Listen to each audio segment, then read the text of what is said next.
আপনারা অভিভাবক পর্যায়ের যারা আছেন, আপনারা আরো বেশি পরিমাণ স্ত্রী সন্তানের ঈমান, আমল, নামাজ, বন্দেগীর প্রতি নজর বাড়া। ফিকির করেন, ছেলের বিদেশ মূল বিষয় না, ছেলের নামাজ মূল বিষয়। ছেলের দোকান মূল বিষয় না, ছেলের সেজদা মূল বিষয়। ওর সাথে এটা বোঝাপড়া করেন, বাবা তোমার বিদেশ আমি দায়িত্ব নেন, আমার জিম্মাদারি না যে সুদে টাকা নিয়ে হলেও, কিস্তিতে টাকা নিয়ে হলেও তোমার আমি বিদেশ পাঠাইতেই হবে, এটা আমি জিম্মাদার না বাবা। তোমার সেজদাওয়ালা বানানো এটা আমার জিম্মাদার। তোমার নামাজ, তোমার বন্দেগীর খেয়াল রাখা, বিল্ডিং করে দেওয়া দায়িত্ব না, সেজদাওয়ালা নামাজের ফিকির করা এটা দায়িত্ব। সন্তানকে যারা আল্লাহর কোরআন থেকে বঞ্চিত করছেন, তারা আপনার সন্তানের উপরে জুলুম করছেন। মাদ্রাসায় পড়ান নাই, দিন শিখান নাই, আল্লাহর কোরআন থেকে বঞ্চিত করেছেন। যারা মুসলমান হয়েও আল্লাহর কসম আপনি জুলুম করছেন, আপনি জালেম। হাসরের ময়দানে জালেম হিসাবে আপনাকে আল্লাহর সামনে জবাবদিহি করতে হবে। আমি বলে দিলাম, মনে রাখি, মুসলমানের সন্তান আপনার সন্তান, মুসলিম, আপনি তাকে আল্লাহর কোরআন পড়া থেকে বঞ্চিত করলেন কেন? হ্যাঁ, আপনি মুসলমান, আপনার সন্তান মুসলমান, অথচ আল্লাহর কোরআনের একটা লাইন, একটা পৃষ্ঠাও দেখে দেখে পড়তে পারে না। ঘটনাটা কি? আপনি কি জাতের মুসলমান? আপনার জিফুত কি জাতের মুসলমান? হ্যাঁ, নিজেই কি হইলেন আর সন্তানরে কি বানাইলেন? কারণটা কি? আল্লাহর কোরআনকে প্রত্যাখ্যান করলেন কেন? বাংলা বইটা এত বুঝলেন, অঙ্ক বইটা এত বুঝলেন, হ্যাঁ, ইংরেজি বই এতটা বুঝলেন, একটা রিক্সাওয়ালা, ঠেলাওয়ালা, কুলিওয়ালা, দিন মজুর, আপনিও বুঝেন যে বাংলা দরকার, অঙ্ক দরকার, ইংরেজি দরকার। আপনি এটা কেন বুঝলেন না? তার চাইতে কোটি গুণ বেশি আল্লাহর কোরআন দরকার। কি দরকার না? কথা বলেন না, দরকার না? কিন্তু সেটা থেকে বঞ্চিত করলেন কেন? দিন থেকে বঞ্চিত করলেন কেন? নামাজ থেকে বঞ্চিত করলেন কেন? কোরআন কারীমের মধ্যে আছে, আল্লাহ তাআলা বলছেন, ওয়া'মুর আহলাকা বিস-সালাহ, আপনি আপনার পরিবারের সদস্যদেরকে নামাজের আদেশ করুন। কোরআনুল কারীমে আল্লাহ তাআলা বলছে, উতলু মা উহিয়া ইলাইকা মিনাল কিতাব, হে নবী, আপনার উপরে আমি যে কোরআন নাজিল করেছি আপনি তা আমার বান্দাদের সামনে শুনান, পড়েন, তেলাওয়াত করেন। তো নবী সাল্লাল্লাহু আলাইহি সাল্লাম উম্মতকে কোরআন শিখাইছেন, সেজদা শিখাইছেন, আখিরাত শিখাইছেন। তা আপনি সেই নবীর উম্মত হয়ে আপনার সন্তান, আপনার পরিবার পরিজনকে আখিরাত শিখাবেন, সেজদা শিখাবেন, কোরআন শিখাবেন। সেটাই তো নবীজির সাথে আপনার সম্পর্ক, সেটাই তো রাসূলুল্লাহ সাল্লাল্লাহু আলাইহি সাল্লামের অনুসরণ। আপনি দাবি করেন নবীজির উম্মত, দাবি করেন নবীজিকে ভালোবাসেন, অথচ স্ত্রী সন্তান কারো ঈমান, আমল, ইবাদত, নামাজ, বন্দেগী কিচ্ছুর কোনো পরোয়া নাই। শুধু টাকা, শুধু বাড়ি, শুধু ঘর, শুধু বিল্ডিং, শুধু বিদেশ, শুধু দালান, শুধু আরো কিস্তি, আরো লোন, আরো টাকা। এই ছিল মুসলমানের দায়িত্ব। আল্লাহ আমাদেরকে বোঝার তৌফিক দান করেন। এই জন্য চারিদিকে মাদ্রাসা, চারিদিকে মাদ্রাসা। এই জামানায় কমপক্ষে মুসলমানরা কোনো জবাবদিহি করতে পারবে না হাসরের ময়দানে। একটা সময় ছিল হয়তো 50 মাইলের ব্যবধানে, 100 মাইল দূরে হয়তো মাদ্রাসা ছিল। আমাদের পরিচিত একজন মনোহরগঞ্জের আলেম, উনি বলছেন সকালবেলা প্রত্যেক দিন 17 কিলোমিটার পায়ে হাইটা, 17 কিলো পায়ে হাইটা মাদ্রাসায় যাইতেন। আবার ছুটি হইলে বিকালবেলা 17 কিলোমিটার পায়ে হাইটা বাড়িতে আসতেন। এক সময় এমন ছিল। এখন 17 কিলোমিটার দূরে যাইতে হবে? কথা বলেন না কেন? তাইলে কিসের কারণে ছেলেটাকে দিন শিখাইতে পারলেন না? কিসের কারণে আমনের সূরা কেরাত অশুদ্ধ রয়ে গেল? চাচা, আপনাদের যাদের সূরা কেরাত, দোয়া, কালাম অশুদ্ধ, তাদের তো নামাজও অশুদ্ধ। যার কোরআন শরীফ তেলাওয়াত শুদ্ধ নাই, তার নামাজ কোনোদিনও হয় না। কোনো নামাজ, কাবা শরীফের ছাদেও যদি নামাজ পড়ে, একেবারে কাবা ঘরের ভিতরেও যদি নামাজ পড়ে, তার নামাজ হবে না, হবে না, হবে না, হবে না, হবে না। আমি বললাম এবার জোয়ান হন আর বুড়া হন, 90 বছর হোক আর 900 বছর হোক আপনার বয়স, আপনাকে আপনার সূরা কেরাত শুদ্ধ করতে হবে। পুরা কোরআন শুদ্ধ না ঠিক আছে, আপনি যে দূর সূরা কেরাত নামাজ পড়তে লাগে এর দূর ঠিক করবে, এর দূর ঠিক করবে। যদি বলেন সম্ভব না, না, অসম্ভব কোনো বিষয় আল্লাহ আদেশ করতে পারে না। আল্লাহ বলছে শুদ্ধ করো, অথচ আমনে কোন অসম্ভব, তাহলে তো এটা আল্লাহর উপরে এই অপবাদ দিলেন যে আল্লাহ আমাকে অসম্ভব বিষয়ের জন্য কি করছে, বাধ্য করছে, আর আল্লাহ এমনটা করতে পারে না। তাহলে বোঝা গেল সম্ভব। সম্ভব কি না বলেন? আপনি কি কারণে আপনার চোখের সামনে মাদ্রাসা, এখানে মাদ্রাসা, ওইখানে মাদ্রাসা, চারিদিকে মাদ্রাসা, চারিদিকে আলেম আছে, চারিদিকে হুজুর আছে, চারিদিকে হাফেজ সাহেব আছে, মসজিদের ইমাম আছে, মসজিদের মুয়াজ্জিন আছে, চতুর্দিকে মাদ্রাসার নুরানির শিক্ষক আছে, হেফজখানার উস্তাদ আছে, এতগুলো আল্লাহর বান্দা থাকতে আপনি আল্লাহর কোরআন অশুদ্ধ নিয়ে, কোরআন অশুদ্ধ নিয়ে কবরে কেমনে গেলেন? আপনার শরম লাগে না? আপনি কেমনে দাঁড়াবেন? হ্যাঁ, এই জন্য দয়া করে দিন শিখেন, নামাজকে ঠিক করেন। ছোটবেলায় পড়ছেন মক্তবে, হ্যাঁ ভালো কথা, জীবন চলার পথে ভুল হইতে পারে, ভুল হইতে পারে, আবার শুধরাই দিলে কোনো সমস্যা। আমি এই গত বছরও রাত্রে 1:30 বাজে আমার খুলনার হজরত, বাংলাদেশের বড় বুজুর্গ, অনেক বড় একজন আল্লাহওয়ালা, আমার অন্যতম একজন মুরব্বী আরিফ বিল্লাহ হজরত মাওলানা মুফতি নুরুল আমিন সাহেব, রাত 1:30 বাজে হজরত আমার বাসায় মেহমান হিসাবে ছিলেন। আমি রাত্রে 1:30-2টার দিকে একাকী হজরতকে বললাম, হজরত আমি নামাজের রুকু সেজদা দেই, আপনি আমার একটু ঠিক করে দেন, দেখেন কোনো ত্রুটি আছে কিনা আমার নামাজ। হজরত পুরা নামাজ দেখে রুকুর সময় বলছে যে রুকুর এই হাত যে সোজা ধরে এভাবে, এইটা একটু বাঁকা হয়ে যায়, এটা সোজা করে, তাহলে এইটা আমি ঠিক করছি।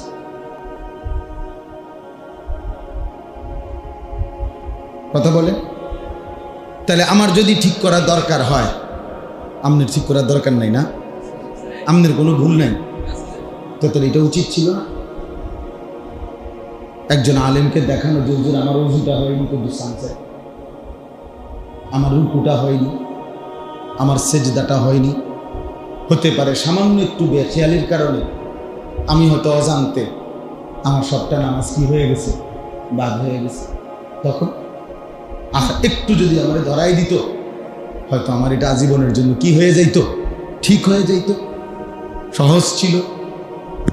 এই জন্য আমি অনুরোধ করি, দিন শিখেন, এই ইসলাহি মজলিস ধারাবাহিক করেন, জুম্মার বয়ান ধারাবাহিক শুনেন, ওলামায়ে কেরামের কাছে নিয়মিত আসা যাওয়া করেন।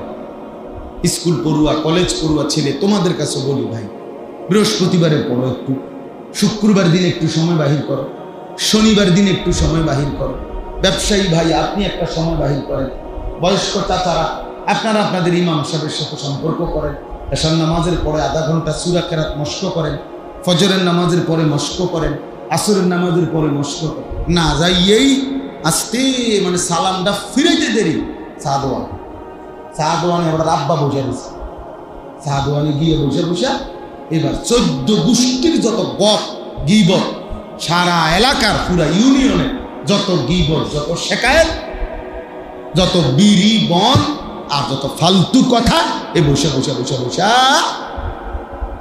বন খায়, ফান খায়, বিড়ি খায়, আর এই বাজে কথা, বেহুদা কথা বলে।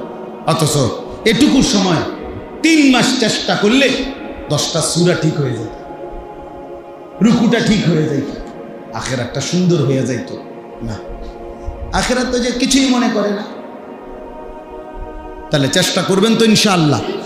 আমি অনুরোধ করি, আমার এই মাওলানা আশরাফ, আপনাদের এই সিংহারি খোলা যেই মাদ্রাসায় নতুন করে তাকে আমি পাঠাইছি, আজকেও আমি মাদ্রাসায় এসে বসছি, মাদ্রাসায় বলছি, মাদ্রাসার ছাত্র সংখ্যা, শিক্ষক সব কিছু আমি শুনছি। এখন আমি বলছি আগামী সামনে কোনো উস্তাদ মাদ্রাসার নতুন করে আমারে না জিজ্ঞাসা করে নিবা না ইনশাআল্লাহ। আর বলছি যে আমি আরো যা বলার দরকার বলবো ইনশাআল্লাহ, কিন্তু সে একজন উপযুক্ত আলেম, আমি নিজে তাকে দিছি, আমার ঘনিষ্ঠ সাগরিদ। তো এই জন্য বললাম যে একজন আলেমের দিন থেকে আপনারা আরো উপকৃত হন, আরো মসজিদের ইমাম সাহেব, ওলামায়ে কেরাম, যার যে ওইখানে মাদ্রাসা আছে, কি মাদ্রাসার নাম ওইটা? হ্যাঁ জি, ওইখানেও তো আমি গেছি মাহফিলে, ওই যে ওই হুজুর আসছে, ওই যে মাদ্রাসার হুজুর, হ্যাঁ মাশাআল্লাহ। তো ওই মাদ্রাসা আছে, ওইখানে ভালো ভালো আলেম আছে, আপনি যান ওনার কাছে, দুইটা সূরা ঠিকে।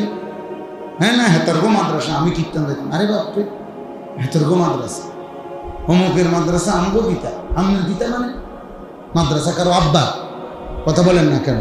মাদ্রাসা আল্লাহর জন্য, কেউ করতে পারে, কিন্তু তার মানে এটা উনি কিনা লইছে, এটা ওনার পকেটের জিনিস, তা আল্লাহর জন্য। আল্লাহ আমাদেরকে তৌফিক দান করে, আপনাদের ছেলেদেরকে, আপনাদের সন্তানদেরকে এই সিংহারি খোলা মাদ্রাসায় আবার ভর্তি করা, নতুন করে আরেকবার ভাবেন, আরেকবার ফিকির করেন, নিজেদের সন্তানকে বঞ্চিত করবেন না। আল্লাহ আমাদেরকে তৌফিক দান। সর্বশেষ কথা হলো, এই পৃথিবীর ইতিহাসে প্রথম কোরবানির যে শুরু, সেই ঘটনাটা আল্লাহ তাআলা এখানে উল্লেখ করছে, এবং এই ঘটনা উল্লেখের মাধ্যমে কোরবানি সহ সমস্ত ইবাদতের ক্ষেত্রে একটা চূড়ান্ত মূলনীতি ঘোষণা করছে। দুইটা জিনিস মনে রাখতে হবে। এক নাম্বার হলো, কোরআনুল কারীমের মধ্যে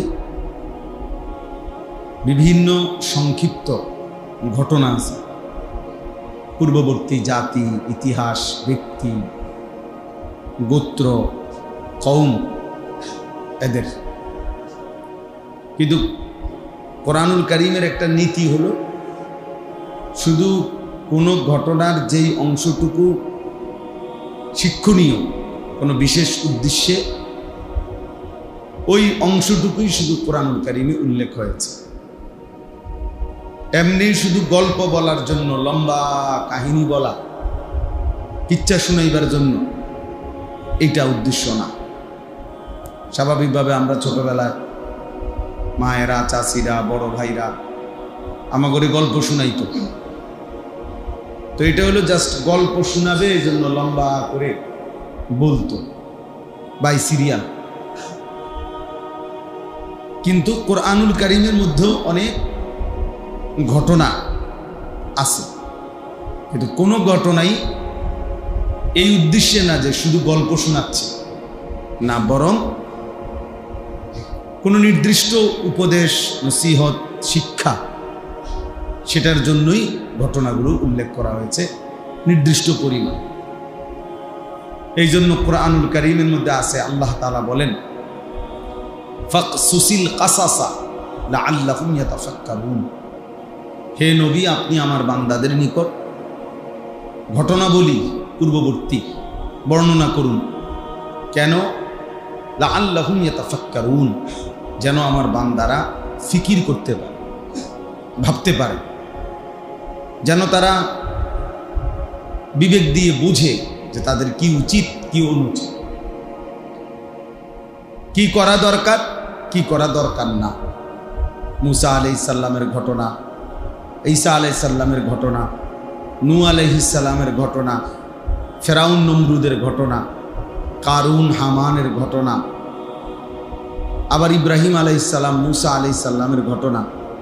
এইভাবে কোরআনুল কারীমের মধ্যে ইউসুফ, ইয়াকুব, ইব্রাহিম, ইসমাঈল, অনেক ঘটনা আছে। কিন্তু উদ্দেশ্য হলো বান্দা যেন ভাবে। আল্লাহ নিজেই বলছে, লাআল্লাহুম ইয়াতাফাক্কারুন, লোকেরা যেন ভাবে। তোমাকে ওই ছাত্রগুলো এনতে সরাও, ওই পিচ্ছি বাচ্চা এগুলো ক্যামেরার সামনে তো সরাও, এগুলোর কোনো মনোযোগে নেই, এরা ওটা নিয়েই ব্যস্ত। সরাও এখান থেকে, সরাও এখান থেকে, ওটাও ওগুলোর ওই কোনায় নাও, ধরো বাচ্চা, সব বাচ্চা সরাও ওখান থেকে।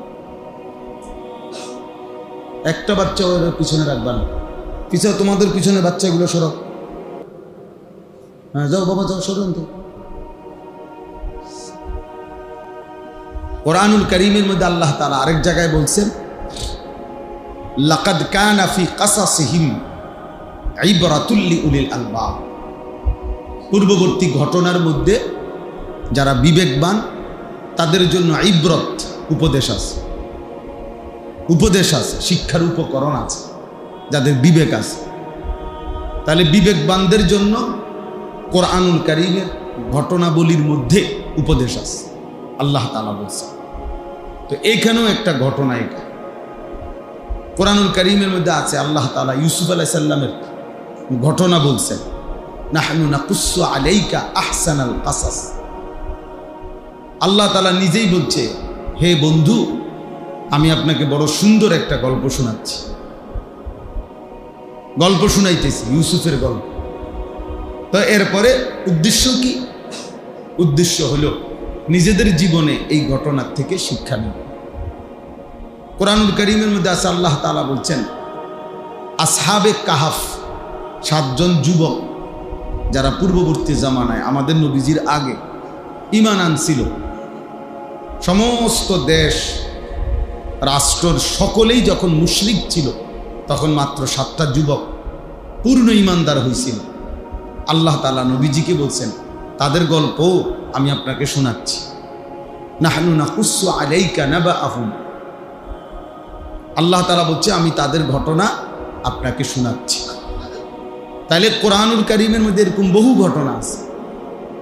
সমস্ত ঘটনার উদ্দেশ্য হলো আল্লাহর বান্দা যেন উপদেশ হাসিল করে, শিক্ষা অর্জন করে, এখান থেকে যেন পরবর্তী জীবন নিজের জন্য কিছু নিতে পারে। এজন্য ইতিহাসকে দর্পণ বলে, আয়না বলে। ইতিহাসকে বলে আয়না, অর্থাৎ আয়নাতে যেমন দাঁড়াইলে নিজের চেহারা ত্রুটি ভালো উপলব্ধি করা যায়, ঠিক ইতিহাসের দিকে তাকাইলে নিজের মধ্যে ত্রুটি এবং নিজের মধ্যে করণীয়, উচিত অনুচিত, এটা উপলব্ধি হয়। যেমন আমরা নমরুদের ঘটনা শুনলাম, ফেরাউনের ঘটনা শুনলাম, এখান থেকে কিছু শিখলাম। আমরা আবার মুসা আলাইহিস সালাম, ইব্রাহিম আলাইহিস সালামের ঘটনা শুনলাম, সেখান থেকেও কিছু শিখলাম যে আমাদের জন্য এটা উচিত, এটা অনুচিত, এটা আমাদেরকে করতে হবে, এটা আমাদেরকে ছাড়তে হবে।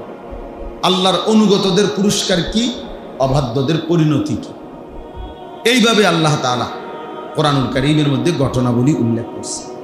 তো এইখানেও একটা ঘটনা, কোরবানিকে কেন্দ্র করে আল্লাহ তাআলা এই ঘটনা উল্লেখ করছেন, যেন আমরা এর থেকে সবক নিতে পারি, উপদেশ গ্রহণ করতে পারি। তাহলে ঘটনাটা কি, এটা সংক্ষিপ্ত আকারে আমি বলতেছি, আপনারাও জানেন, এরপরও আবারও বলা।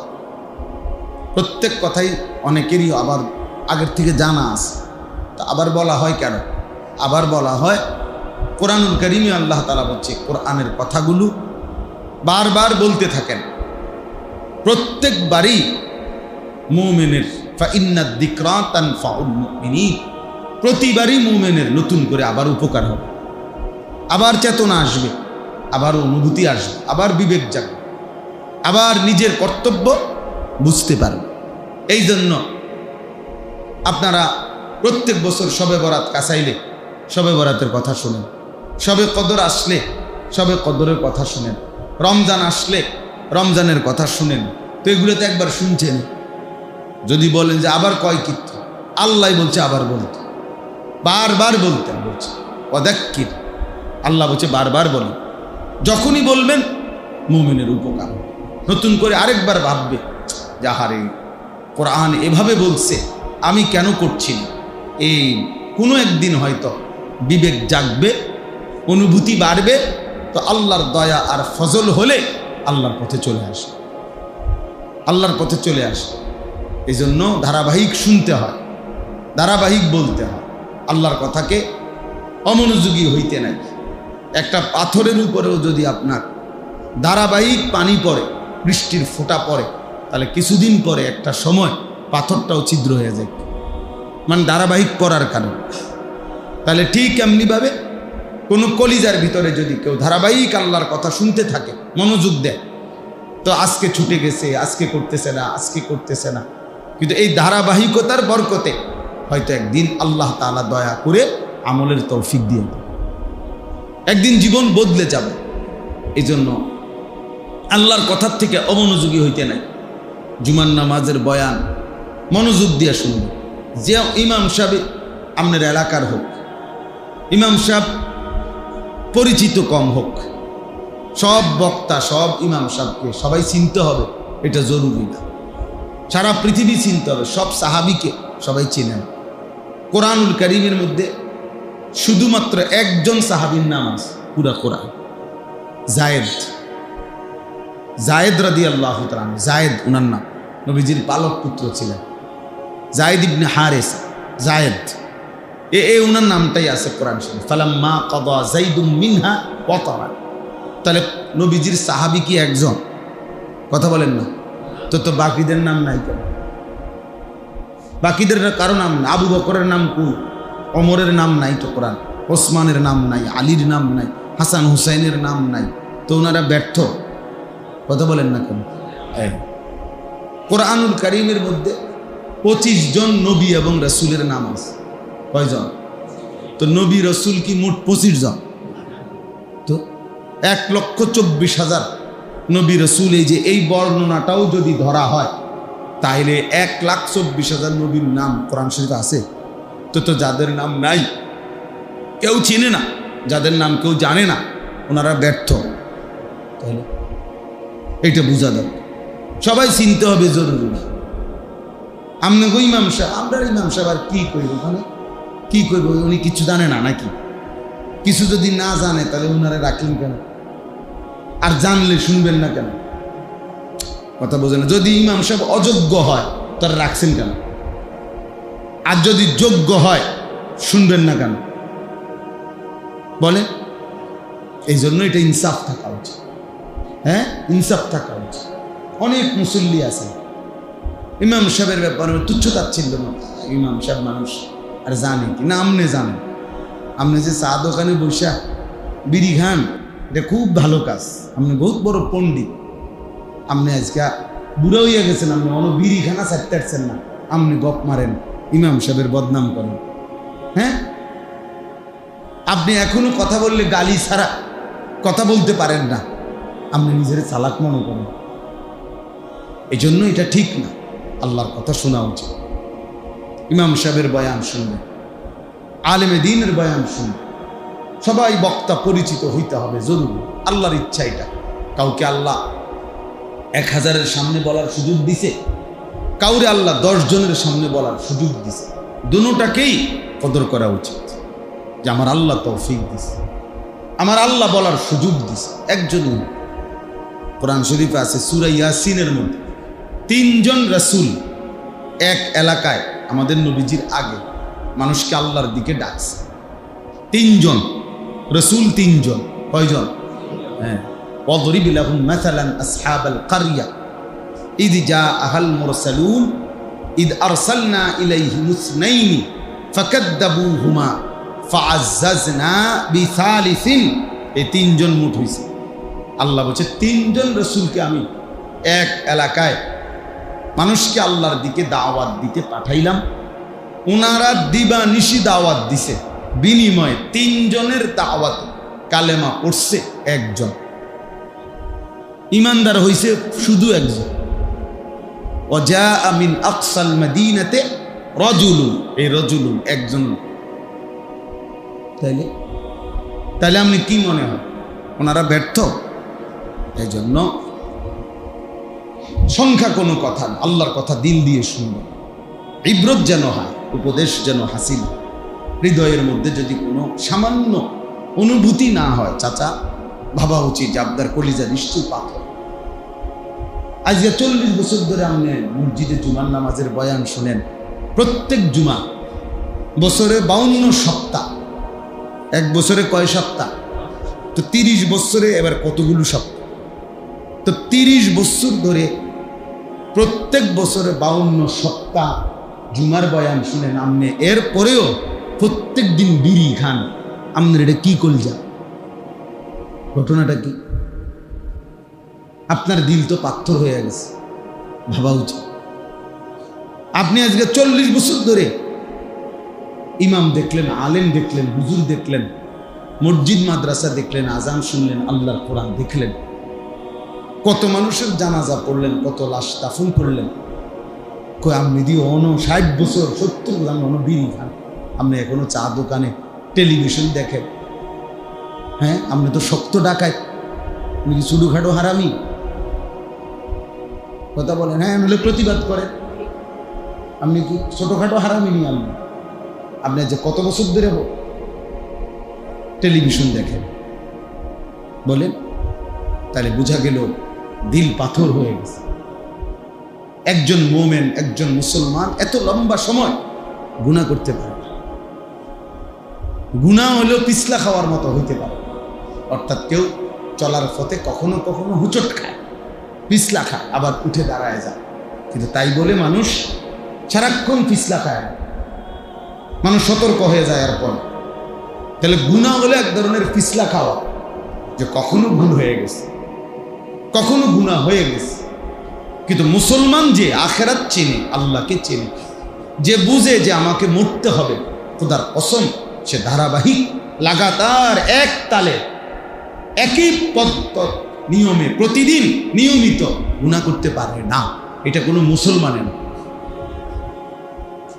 আপনি 30 বছর সুদ খাবেন, আমার কি ডাকাইতে নাম? আমি কিসের মুসলমান?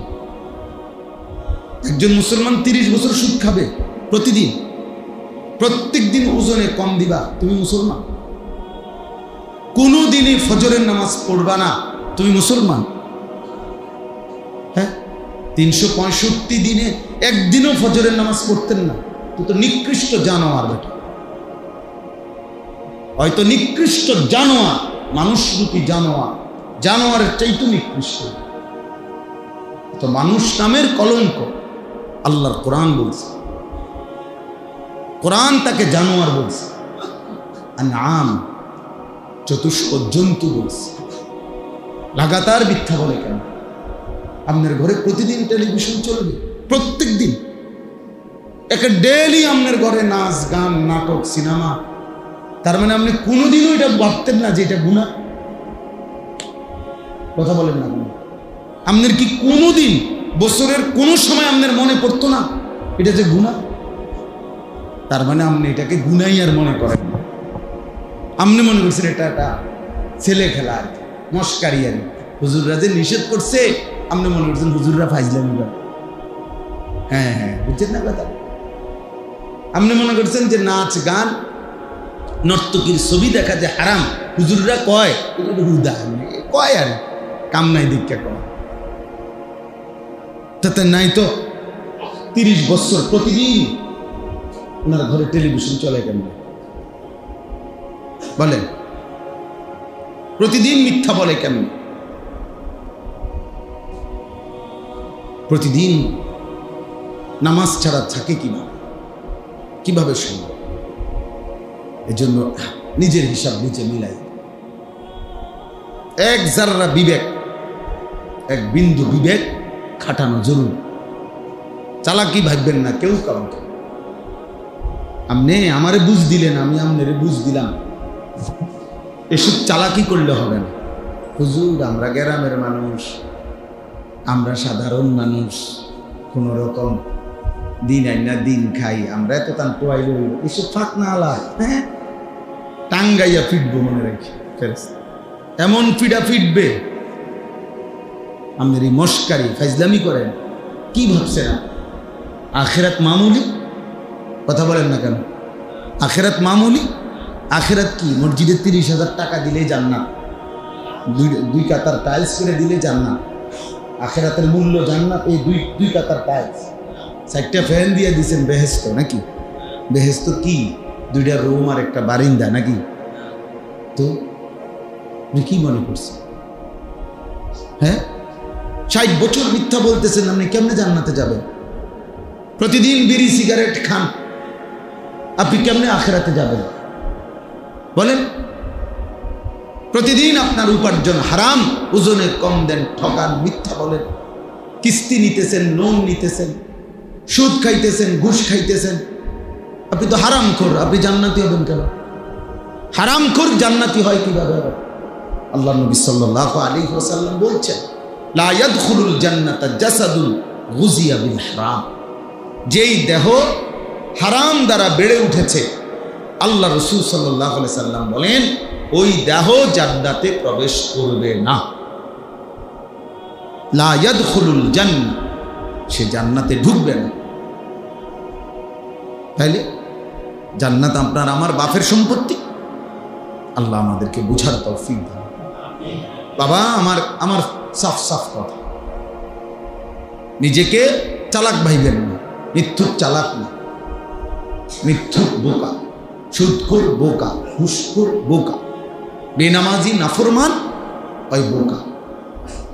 যে ছেলেগুলো নামাজ পড়ে না, আপনাদের যে সমস্ত ছেলেগুলো, এগুলো অপদার্থ, এগুলো মানুষ নামের জানোয়ার। আমি বললাম, যদি কারো প্রতিবাদ করতে মঞ্চে করেন, আসেন, আমি আপনাদের বুঝাই দিই। যদি বলেন কোরআন দিয়ে বুঝাইতে, তাও সম্ভব, হাদিস দিয়ে বুঝাইলে তাও সম্ভব, যুক্তি দিয়ে যদি বুঝাইতে চান তাও সম্ভব। ওই জানোয়ার, যার কপালে সেজদা নাই ওই জানোয়ার। কেন? কারণ কেন সেজদা দেয় না? প্রত্যেক বেনামাজি নাফরমান কেন সেজদা দেয় না? তার মনের ইচ্ছে দেয় না, আর কি, তার মন চাইছে দেয় না। মানে আল্লাহর সাথে রাগ করার ন্যূনতম কোনো যুক্তি কারো নাই। আপনি একটা কারণ দর্শান যে আল্লাহর সাথে আমি এই কারণে রাগ করছি, কি? যে আল্লাহ আমার সামনে সবটি লোকে আল্লাহ নিঃশ্বাস নিতে দিতে আছে, আমার 1 ঘন্টা ধরে নিঃশ্বাস বন্ধ রাখছে, এই জন্য আমি আল্লাহরে সেজদা দেই না। কে এরম? সবগুলো মানুষের আল্লাহ তাআলা আলো দিয়ে রাখছে, রোদ আমার জন্য অন্ধকার করে রাখছে। হ্যাঁ, কি কারণ? একটা যুক্তি আসেনি বলেন যে এই কারণে আমি আল্লাহর সাথে রাগ করছি। তাইলে কোরআনুল কারীমে স্পষ্ট বলছে, মিয়া ছেলেরা, বাবা শোনো, যদি মায়ের সন্তান মানুষের বাচ্চা হও, মুসলমানের সন্তান যদি হও, শোনো, আল্লাহ তাআলা কোরআনে বলছে মনের ইচ্ছা মতো যে চলে, আল্লাহর কসম, আল্লাহ বলছে তার উদাহরণ হলো ওয়াত্তাবা হাওয়াহু ফামাসালুহু কামাসালিল কালব। আল্লাহ বলছে যে তার মনের ইচ্ছা মতো চলে, তার উদাহরণ হলো কামাসালিল কালব, কুত্তার মতো, কুত্তার মতো, কুত্তার মতো, কুত্তার মতো।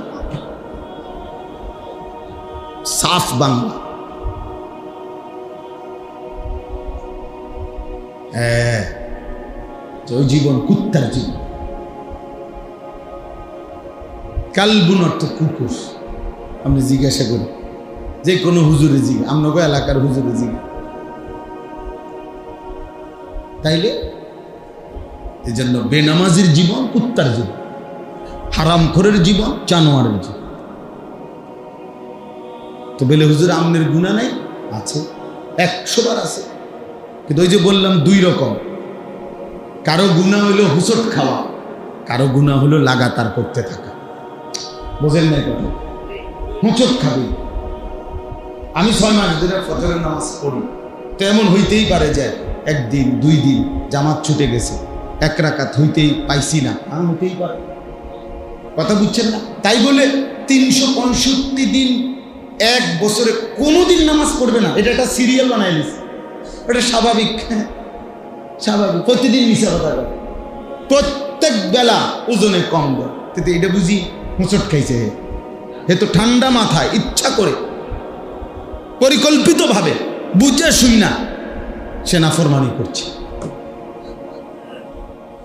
তাই প্রতিদিন বিকালবেলা টেলিভিশন দেখে, প্রতিদিন সন্ধ্যাবেলা নাচ গান দেখে, সারা রাত মোবাইলে উলঙ্গ ছবি দেখে।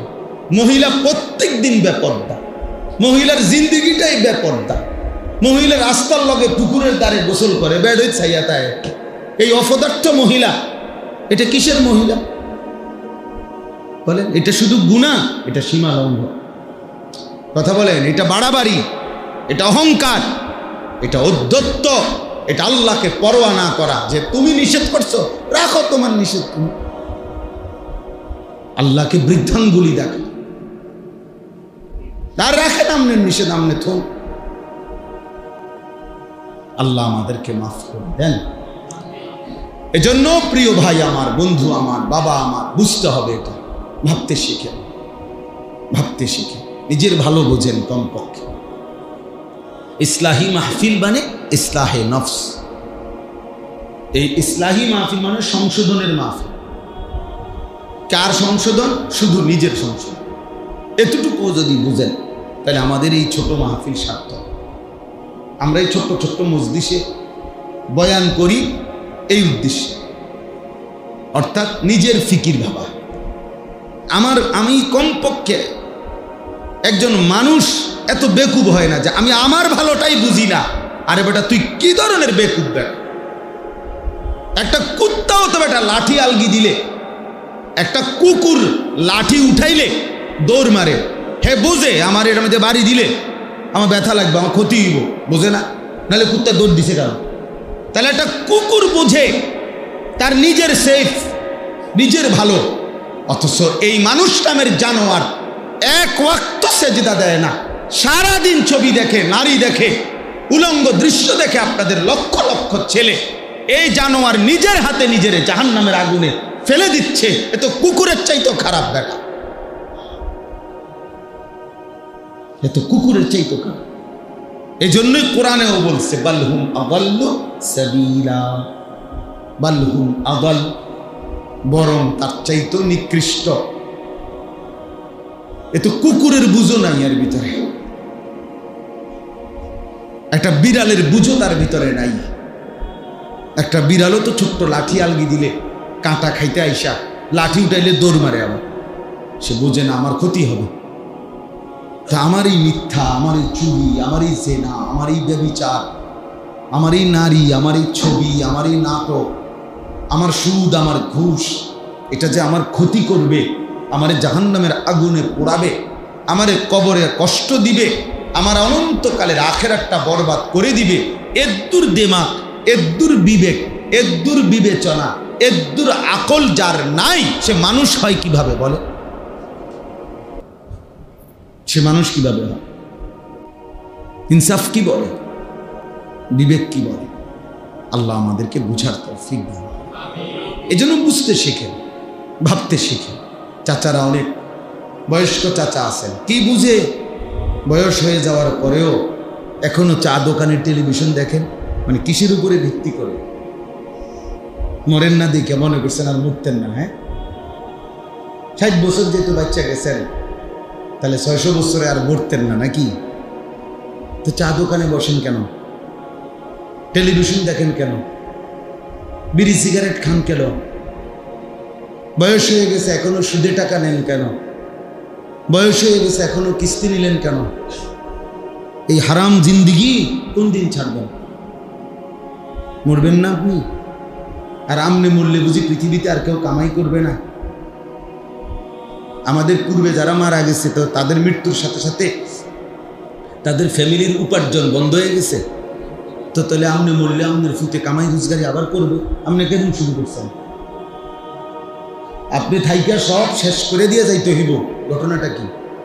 যে আমি যেমনে পারি, সুদে পারি, কিস্তিতে পারি, বাটফারি করে পারি, সিটারি করে পারি, দোতলার কাম আমি শেষ করে দিয়ে যাইতে হইব।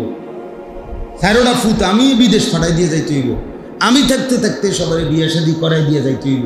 ঘরের ফার্নিচার, একবারে নুনের বাড়িটাও আমি থাকতেই কিনা দিয়ে যাইতে হইব। কারণ আপনার কাছে ঘোষণা আসছে যে আমনে মরলে পৃথিবীতে আর আমনের ফ্যামিলির কেউ উপার্জন করতে পারবে না। পৃথিবীতে উপার্জন, কামাই রোজগারি, দোকান ফাঁক, বাজার, ব্যবসা বন্ধ। আপনি শেষ, আপনি দোকানদারি করতে আছেন কি এরকম? তো তাইলে আপনার সমস্যা কি? আপনাকে সমস্ত হারামের মাধ্যমে, অবৈধ উপার্জনের মাধ্যমে সন্তানের ভবিষ্যৎ করে দিয়ে যাইতে হবে। এই বাধ্য করলো কে আপনাকে? কে আপনারে বলল? কে আপনারে বলল? আমি কোন ছাত্র ব্যক্তিগতভাবে মাদ্রাসায় পড়ে, রানী পড়তেছে, আমি তারে কখনোই ইমামতি করতে চায় অনেক সময় অনেকখানে, ছাত্র মানুষ, অথচ ফাঁকি দিয়া ইমামতি করে। আমি ব্যক্তিগতভাবে আমার এই জীবনে কাউরে অনুমতি দিছি না, আমি দেই না, এটা মানে মানা করিয়া রে আমার সাথে সম্পৃক্ত কেউ, বুঝেন না? তো অনেক সময় অনেক ছেলে পেলে আসে বলে, হুজুর এরকম একটা ভালো মসজিদ সবসময় পাইতাম না। আমি না, তোমার ফারেক হওয়ার পরে, তুমি পড়ালেখা শেষ করার পরে পৃথিবীতে আর কোনো মসজিদে লোক নিবে না, এই সিদ্ধান্ত কে জানাইলো তোমার? কথা বুঝেন নাই আপনি?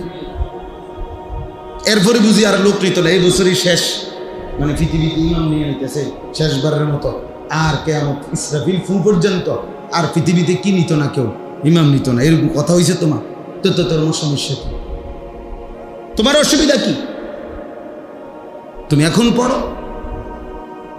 এই জন্য বাপ দয়া করে, শক্ত হইল যদিও মনে করেন কঠিন কথা, কিন্তু আপনি ভাবেন, তোমরা ছেলেরাও ভাবো, ছেলেরাও আগামীর পৃথিবী বন্ধু ঈমান আর কুফরের পার্থক্যই হবে। আগামীর পৃথিবীতে মুনাফিক আলাদা হবে, দেখে খুব দ্রুত, ইনশাআল্লাহ খুব দ্রুত পৃথিবীর দৃশ্যপট বদলে যাচ্ছে। মুমিনই একমাত্র ঈমানের পরিচয় দিয়ে টিকে থাকবে। মুনাফিক চরিত্রের যারা, মানে জবানে মুসলমান পরিচয় দিচ্ছে, কর্মে, চেহারায়, সুরতে, চলনে, আখলাকে ঈমান ইসলামের কোনো চিহ্নও নাই, মানসিকতাও নাই, এই সব মুনাফিক আলাদা হয়ে যাবে।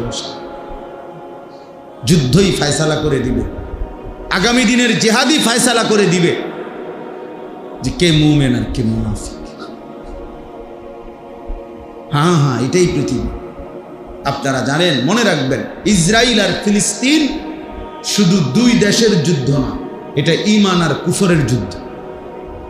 পাকিস্তান আর ভারত, এটা দুই দেশের যুদ্ধ না, এটা ঈমান আর কুফরের যুদ্ধ।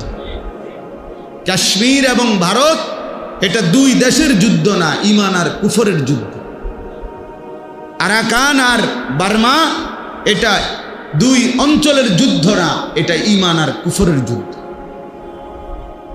ঈমান আর কুফরের যুদ্ধ। সারা পৃথিবী এই যুদ্ধে ধীরে ধীরে জড়াবে। এক পক্ষে মুমিন, আরেক পক্ষে বেঈমান। এক পক্ষে মাহদি, আরেক পক্ষে দাজ্জাল।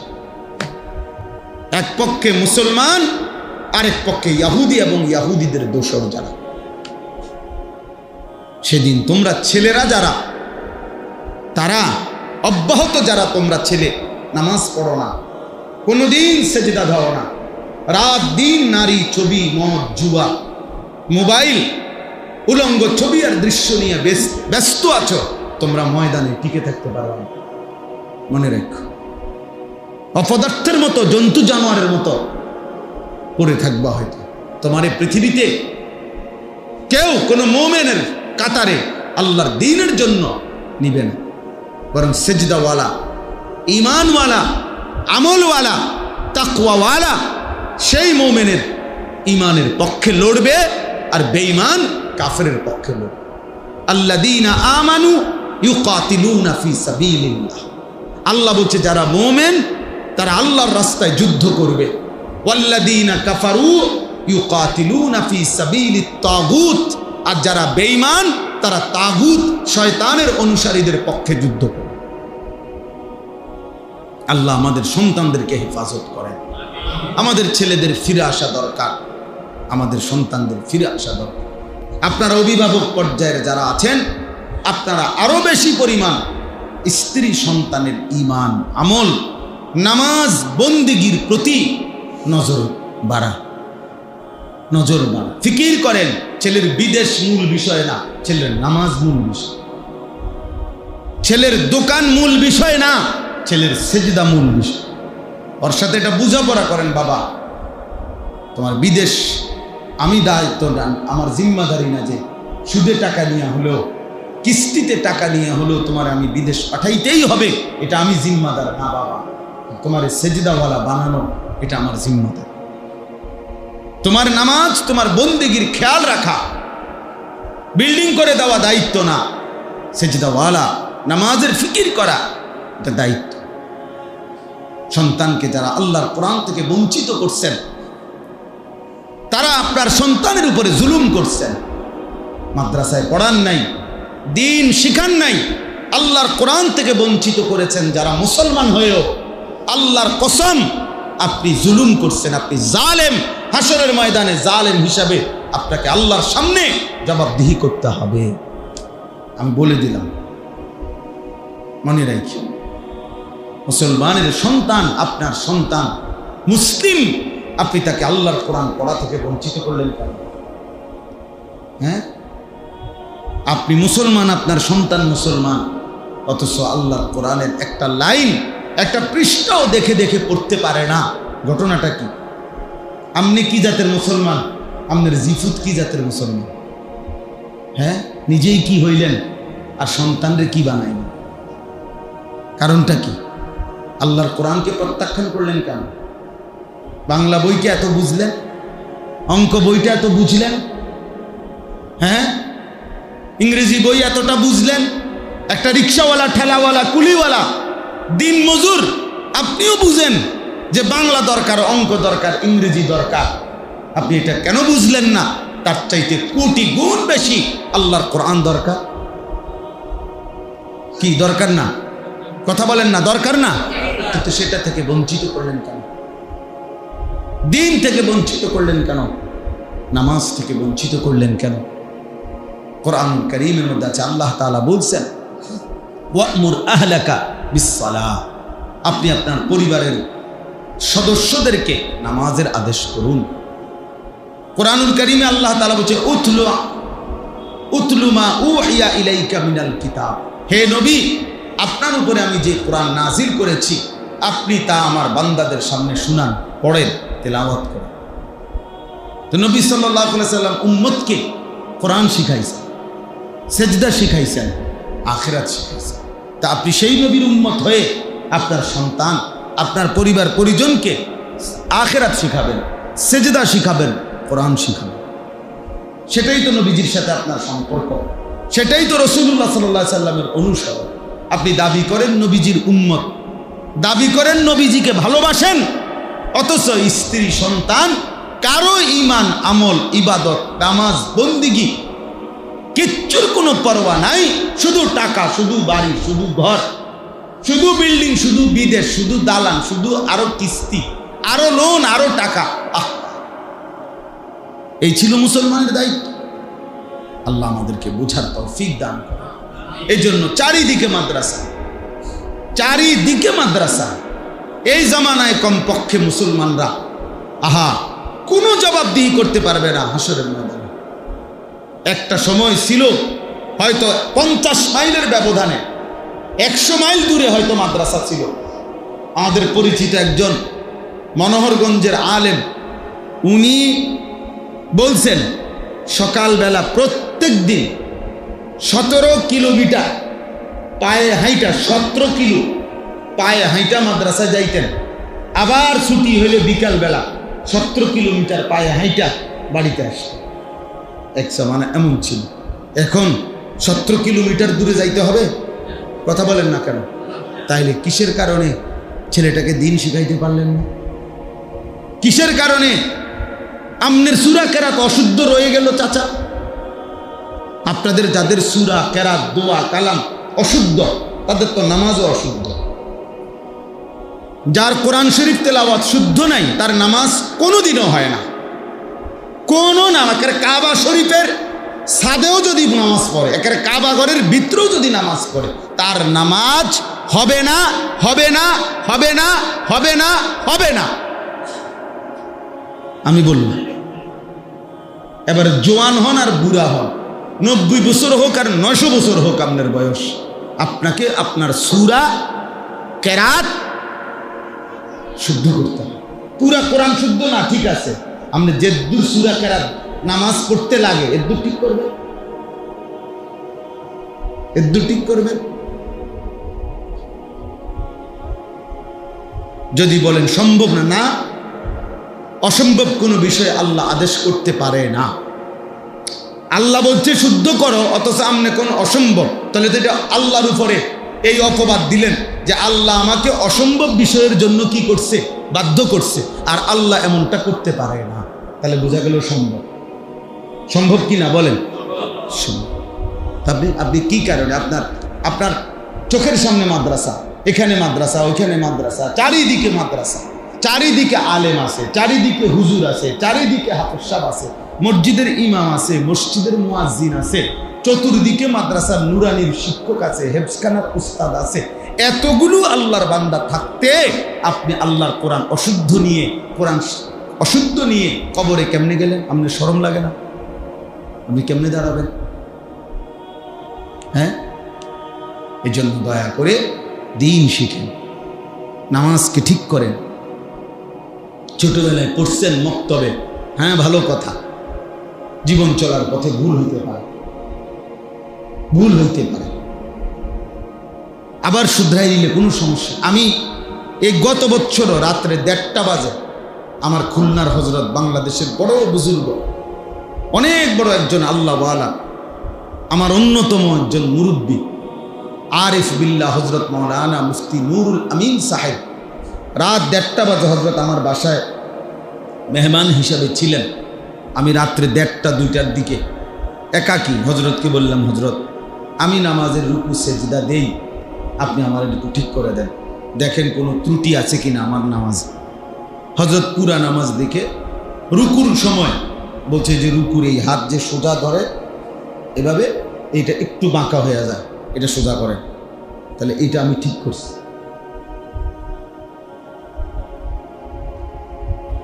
কথা বলেন?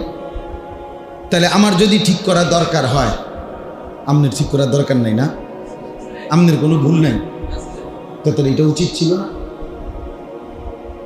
একজন আলেমকে দেখানো যে হুজুর আমার ওযুটা হয়নি, কিন্তু সানসে আমার রুকুটা হয়নি, আমার সেজদাটা হয়নি, হতে পারে সামান্য একটু বেখেয়ালির কারণে আমি হয়তো অজান্তে আমার সবটা নামাজ কি হয়ে গেছে, বাদ হয়ে গেছে।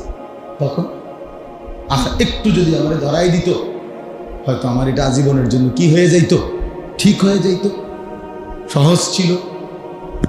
এই জন্য আমি অনুরোধ করি, দিন শিখেন, এই ইসলাহি মজলিস ধারাবাহিক করেন, জুম্মার বয়ান ধারাবাহিক শুনেন, ওলামায়ে কেরামের কাছে নিয়মিত আসা যাওয়া করেন।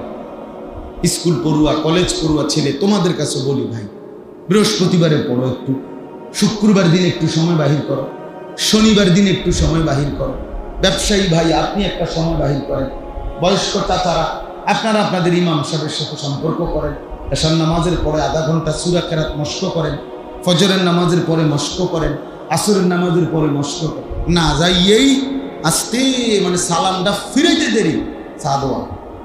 সাদওয়ানে এবার আব্বা বসে গেছে, সাদওয়ানে গিয়ে বসে এবার 14 গোষ্ঠীর যত গপ গীবত, সারা এলাকার পুরা ইউনিয়নের যত গীবত, যত শেকায়েত, যত বিড়ি বন আর যত ফালতু কথা, এ বসে বন খায়, পান খায়, বিড়ি খায়, আর এডি কর বাজে কথা, বেহুদা কথা বলে। অথচ এটুকু সময় 3 মাস চেষ্টা করলে 10টা সূরা ঠিক হয়ে যেত, রুকুটা ঠিক হয়ে যাইত, আখিরাতটা সুন্দর হয়ে যাইত। না, আখিরাত তো যে কিছুই মনে করে না। তাহলে চেষ্টা করবেন তো ইনশাআল্লাহ। আমি অনুরোধ করি, আমার এই মাওলানা আশরাফ, আপনাদের এই সিংহারি খোলা যেই মাদ্রাসায় নতুন করে তাকে আমি পাঠাইছি, আজকেও আমি মাদ্রাসায় এসে বসছি, মাদ্রাসায় বলছি, মাদ্রাসার ছাত্র সংখ্যা, শিক্ষক সব কিছু আমি শুনছি। এখন আমি বলছি, আগামী সামনে কোনো ওস্তাদ মাদ্রাসার নতুন করে আমারে না জিজ্ঞাসা করে নিবা না ইনশাআল্লাহ। আর বলছি যে আমি আরো যা বলার দরকার বলবো ইনশাআল্লাহ, কিন্তু সে একজন উপযুক্ত আলেম, আমি নিজে তাকে দিছি, আমার ঘনিষ্ঠ সাগরিদ। তো এই জন্য বললাম যে একজন আলেমের দিন থেকে আপনারা আরো উপকৃত হন, আরো মসজিদের ইমাম সাহেব, ওলামায়ে কেরাম, যার যে ওইখানে মাদ্রাসা আছে, কি মাদ্রাসার নাম ওইটা? জি, ওইখানেও তো আমি গেছি মাহফিলে, ওই যে ওই হুজুর আসছে, যে মাদ্রাসার হুজুর, হ্যাঁ মাশাআল্লাহ। তো ওই মাদ্রাসা আছে, ওইখানে ভালো ভালো আলেম আছে, আপনি যান ওনার কাছে, 2টা সূরা ঠিকেন, হ্যাঁ না হেতর্গ মাদ্রাসা, আমি কীর্তন দেখতাম। আরে বাপরে, হেতর্গ মাদ্রাসা, অমুকের মাদ্রাসা, আমগো গীতা, আমনের গীতা মানে মাদ্রাসা কারো আব্বা? কথা বলেন না কেন? মাদ্রাসা আল্লাহর জন্য, কেউ করতে পারে, কিন্তু তার মানে এটা উনি কিনে লইছে, এটা ওনার পকেটের জিনিস, তো আল্লাহর জন্য। আল্লাহ আমাদেরকে তৌফিক দান করেন, আপনাদের ছেলেদেরকে, আপনাদের সন্তানদেরকে এই সিংহারি খোলা মাদ্রাসায় আবার ভর্তি করা, নতুন করে আরেকবার ভাবেন, আরেকবার ফিকির করেন, নিজেদের সন্তানকে বঞ্চিত করবেন না। আল্লাহ আমাদেরকে তৌফিক দান। সর্বশেষ কথা হলো, এই আয়াত থেকে শুধু একটা কথা শুনাইতে চাই, তাইলেই আমার কথা শেষ। এখানে কোরবানি আমরা সবাই বুঝি, আলহামদুলিল্লাহ আমরা কোরবানি করেও থাকি, হজ আমরা করি, নামাজ রোজা যাকাত আলহামদুলিল্লাহ কম বেশি আমরা যেটুকু ইবাদত পালন করি। একটা কথা শুধু বলতে চাই, সেটা হলো এখানে একটা কথা আছে, ইন্নামা ইয়াতাকাব্বালুল্লাহু মিনাল মুত্তাকিন, এই কথাটাই বলতে চাই। হাবিল কাবিল তারা দুই ভাই, তো তারা যখন তাদের মধ্যে দ্বন্দ্ব হয়েছে, তখন আদম আলাইহিস সালাম এই বিবাহ নিয়ে গণ্ডগোল হওয়াতে তাদেরকে কোরবানি করতে বলছে। তো হাবিল একটা দুম্বা কোরবানি করছে, কোরবানি মানে আল্লাহর জন্য পেশ করছে। একবারে এখনকার মতো এই নিয়ম মাফিক জবাই করতে হবে এটা ছিল না বিধান। প্রিয় কোনো বস্তু নির্দিষ্ট কোনো জায়গায় রেখে আসা, এটাই ছিল কোরবানি। বুঝছেন না কথাটা? যার কাছে যেটা প্রিয় উত্তম, তো হাবিলের কাছে সবচেয়ে উত্তম প্রিয় বস্তু ছিল তার একটা দুম্বা, সে দিছে। কাবিলের কাছে কিছু কৃষিজাত গম, শস্য, গাছ, ধান, এরকম এগুলো সে একসাথে করে এগুলো রাইখে আসছে। তো দেখেন, আল্লাহ তাআলা তখনকার সময় বিধান ছিল আসমান থেকে আগুন আইসা যার রেখে যাওয়া কোরবানি প্রিয় বস্তু জ্বালায় দিবে, তারটাই গ্রহণযোগ্য, আর যারটা জ্বালাবে না পড়ে থাকবে যেমনি আছে এমনি, তারটা কি হয় না, কবুল হয়। আচ্ছা একটাবার চিন্তা করেন, চাই যে আমগো অবস্থা যদি তো একটু রাখেন, একটু এই কথাটাকে চিন্তা করি।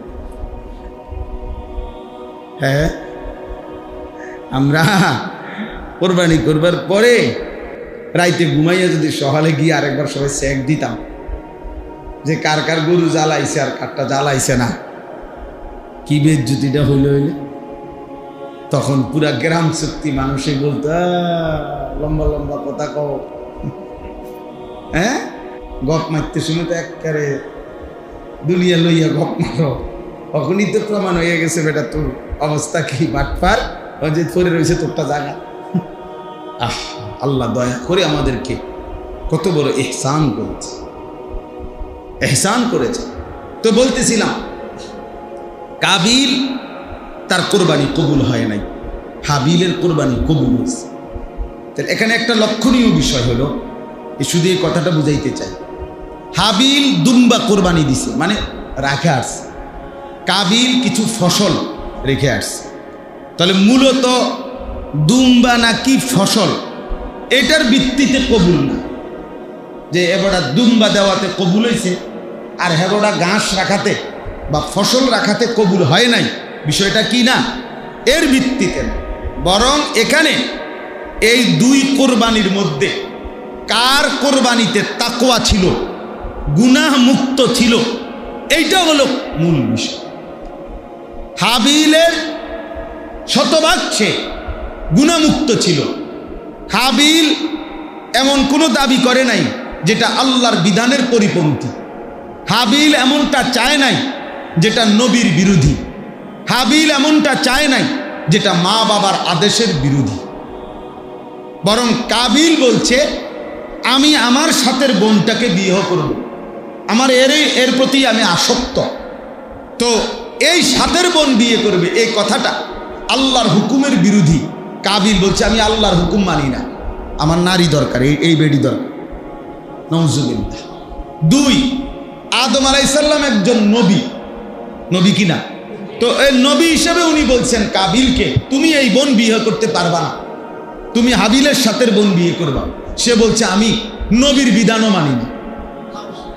3 নম্বরে আদম আলাইহিস সালাম একজন বাবা, কাবিলের বাবা কিনা, তো একজন বাবা তার সন্তানকে বলছে যে তুমি এমনটা করো না।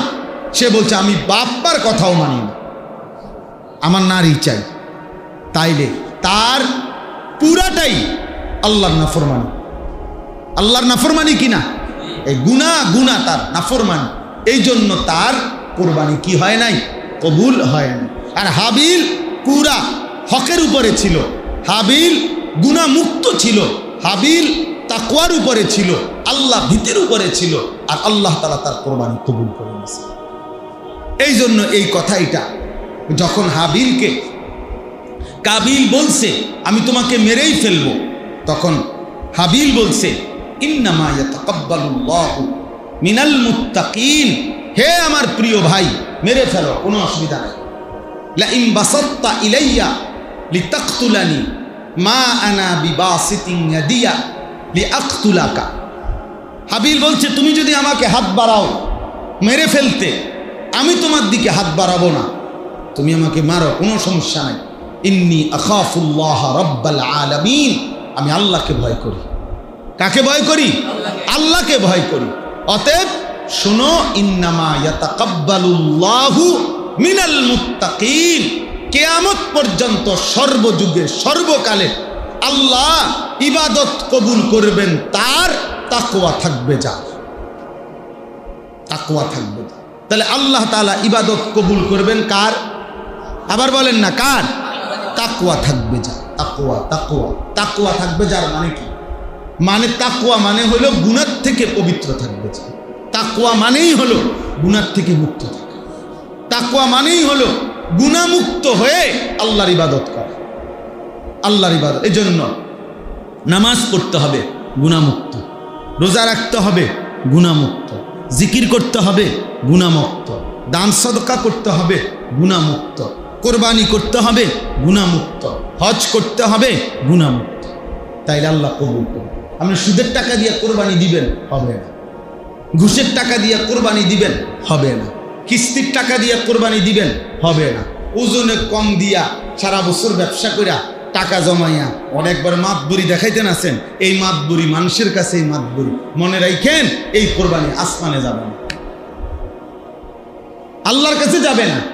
কোন গুনাহযুক্ত হারামযুক্ত কোরবানি আল্লাহ কবুল করে না, আল্লাহ কবুল করবেন। এই জন্য শুধু কোরবানি না, সমস্ত ইবাদতের ক্ষেত্রে এটা লক্ষণীয় যে তাকওয়ার সাথে যা, মানে গুনাহ থেকে মুক্ত থেকে, তাহলেই সেটা আল্লাহ কবুল করে। আমি আমার মাদ্রাসার মধ্যে রোমের সামনে, মাদ্রাসার নামাজের জায়গার সামনে জায়গায় জায়গায় এই কথাইটা লেখাইছে, ছোট কম্পিউটার কইরা লেখাই দিছে, যেন এ কয়দিন যত অভিভাবক আসে আমার মাদ্রাসায়, আলহামদুলিল্লাহ, ওই যে ময়নামতি সাবের বাজার বলে আর কি, সাবের বাজার গরু বাজারের পাশেই আমার মাদ্রাসা। আলহামদুলিল্লাহ আমার মাদ্রাসাতেও প্রায় 488 জন ছাত্র আছে, সব ছেলে, 500-র মতো ছাত্র, ক্লাস 8 পর্যন্ত জামাত আছে আমাদের মাদ্রাসা। তো এই তাহলে প্রতিদিন প্রায় 500 ছাত্র, 12 জন কম, তাইলে এদের অভিভাবক ডেইলি আসা যাওয়া করে না, এই অভিভাবকের যেন প্রত্যেকের নজরে পড়ে, এই জন্য আমি চারিদিকে লাগাইছি, যেন দিয়ে ঢুকে এন দিয়ে যেন এটা দেখে লেখা এটা যে ইন্নামা ইয়াতাকাব্বালুল্লাহু মিনাল মুত্তাকিন, আল্লাহ তাআলা মুত্তাকিদের ইবাদতই কবুল করেন, মানে গুনাহমুক্ত, গুনাহমুক্ত, গুনাহমুক্ত। দুনিয়ায় ফুডাঙ্গিরি দেখাইলে, মানুষে বাহাবা দিলে, মানুষ স্লোগান দিলেই যথেষ্ট না, আরশে আজিমের মালিক নিল কিনা এটা দেখার বিষয়।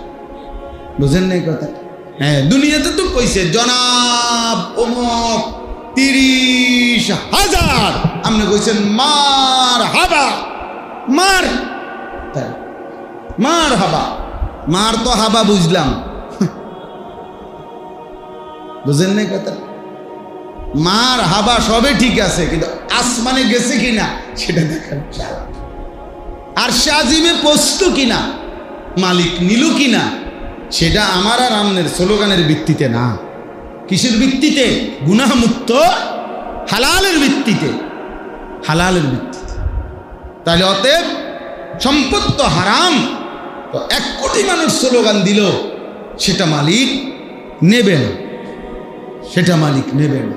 সম্পদ তো হালাল, পৃথিবীর কেউ না জানলেও সেটা আল্লাহ তাআলার আরশে আজিমে পৌঁছে যাবে, আর আল্লাহ তাআলা আরশের নিচে হাসরের ময়দানে ছায়া দান করবে। নবী সাল্লাল্লাহু আলাইহি সাল্লাম সেটা বলছেন। এজন্য আমরা প্রত্যেকেই আজকে এই শেষ কথা এতটুকুই, গুনাহমুক্ত জীবন দরকার। কি দরকার বলেন? যুবক ভাই, ছেলেরা, তোমরা যে কয়জন বাবা শুনছো, আমার প্রিয় ভাই, আমার ছোট ভাই, গুনাহ ছেড়ে দাও। নারী দেখা, ছবি দেখা, অশ্লীল দৃশ্য দেখা, মোবাইলের উলঙ্গ ছবি দেখা বন্ধ করো বাপ, বন্ধ করো। আমি প্রত্যেক দিন বলি, আমার খুব ভয় হয়। মনে করেন যে সমস্ত ছেলে, যে সমস্ত মেয়ে এশার নামাজও পড়ে নাই, ফজরের নামাজও পড়ে না, সারা রাত নারী, ছবি, গল্প, মোবাইলের অশ্লীল দৃশ্য, হারাম দৃশ্য দেখতে দেখতে ঘুমায় গেল, তাদের কিন্তু শরীর নাপাক, বীর্যপাত হয়, ফলে শরীর নাপাক হয়ে যায়। তাহলে এই নাপাক শরীর নিয়ে এই নাফরমান যে ঘুমায় রইল, যদি এই রাত আর ভোর না হয়, যদি তার আর ঘুম না ভাঙে, যদি রাত গভীরের কোনো দুশ্মনের অদৃশ্য বোমার আঘাতে সে উড়ে যায়, কথা বলেন, তো তার মৃত্যু কিসের উপরে হল? কতটা নিকৃষ্ট মরণ হল বলে? সে তো তওবা করারও কি পাইল না, সে তো কিছু বলবারও সুযোগ পাইল। এটা খুব জরুরি, খুব জরুরি, কথা বুঝছেন? এই জন্য দয়া করে যুবক ছেলেরা ফিরতে শিখ, ভাবতে শিখ। এই প্রতিবেশী আমাদের খুব বেশি উত্তেজিত, মনে রাখতে হবে। আমাদের কাঁটাতারের প্রতিবেশী গোটা পৃথিবীর কাছে লজ্জিত হয়েছে। আলহামদুলিল্লাহ, পাকিস্তানের মুজাহিদ সেনাবাহিনী দাঁত ভাঙ্গা জবাব ফিরাই দিয়েছে, 20 সেকেন্ড লাগে নাই ফিরাই দিতে চলে। ইমানদার দেখাইছে, বেঈমান প্রমাণিত হয়েছে। আমি তো বলছি, গত 15-16 বছরে তো আমরা তাদের তেল ডলতে ডলতে ফ্যাসিস্ট এর দোসররা, যার পরে আমরা ভাবি নাই, বুঝি নাই, আমরা তো মনে করছি কত কিছু জানি আছে, কিন্তু এখন আলহামদুলিল্লাহ এই লড়াইয়ে প্রমাণিত হয়েছে ওদের বেঈমানের কাছে কিচ্ছু নাই, শক্তি সাহস বলতে কোনো হিম্মত নাই। এবার তো স্পষ্ট প্রমাণিত, বাংলার দামাল যুবকরাও যদি লাগে, ইনশাআল্লাহ বিজয় আমাদেরই আসবে, ইনশাআল্লাহ, ইনশাআল্লাহ। দিল্লির লাল কেল্লাতেও মনে রাখবেন কালেমার পতাকা উঠবে, ইনশাআল্লাহ, মনে রাখবেন, ইনশাআল্লাহ। এজন্য আমরা প্রত্যেকেই আল্লাহর দিকে ফিরি, আল্লাহর দিকে ফিরি, আল্লাহর দিকে ফিরি। আল্লাহ আমাদেরকে তৌফিক দেন, কবুল করেন। আপনাদের এই সিংহারি খোলা দারুস সুন্নাহ মাদ্রাসা আল্লাহ তাআলা কবুল করেন, এই মসজিদকেও আল্লাহ তাআলা কবুল করেন।